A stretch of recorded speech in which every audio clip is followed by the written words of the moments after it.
What does the pad button do on an audio mixer? When should you use it, and when should you avoid using it?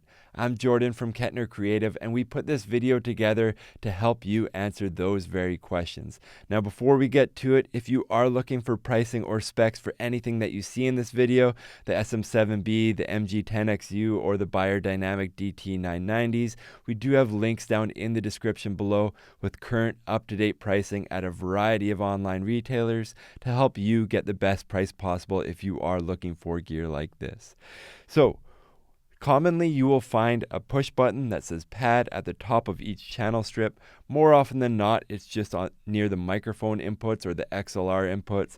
It's not too common around line level inputs. Sometimes I've seen it. There's different versions of it. Sometimes they're called different things like high gain, low gain.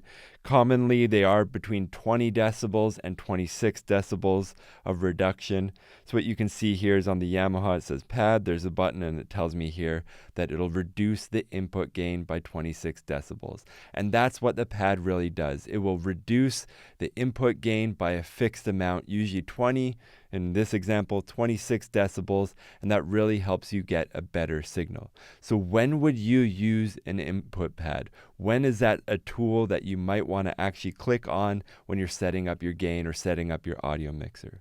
If you're miking something really loud, sometimes it's a guitar amp, sometimes it's cymbals, sometimes it's a snare drum, a kick drum, a really loud input source, you'll set your level here to 0 or unity. On the Yamaha mixers, it's noted as a triangle, but if you have a console with faders, that'll be 0 or unity.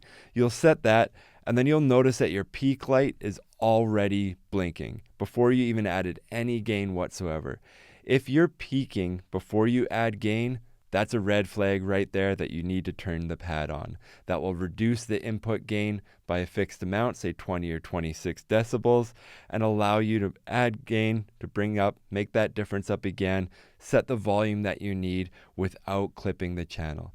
If you overload the preamp, if you ignore this advice, you will get a signal that is clipped and distorted. It's not in any way usable, and that's a big red flag that you should have used the input pad there. Now, when should you avoid using it? In all other circumstances, I would always try to set up your channel gain first before employing the input pad. If you do have the pad clicked on when you don't need it, then you'll have to turn the gain up too much and you'll risk adding extra noise from working the preamp too hard, and the objective of recording clean audio is to avoid as much noise as possible. So you don't want to choke it by putting on a pad and then have to make it up by adding a ton of gain. You're definitely fighting against yourself there. So I would always try to set up your channel first without the pad. But like I said, if you are clipping before you add any gain whatsoever, that's a red flag that you need to turn the pad on. I hope this video answered the question for you.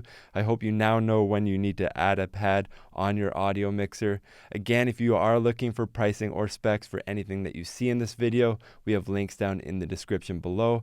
And if you want to see more videos like this in the future, please like and subscribe. Thank you for watching.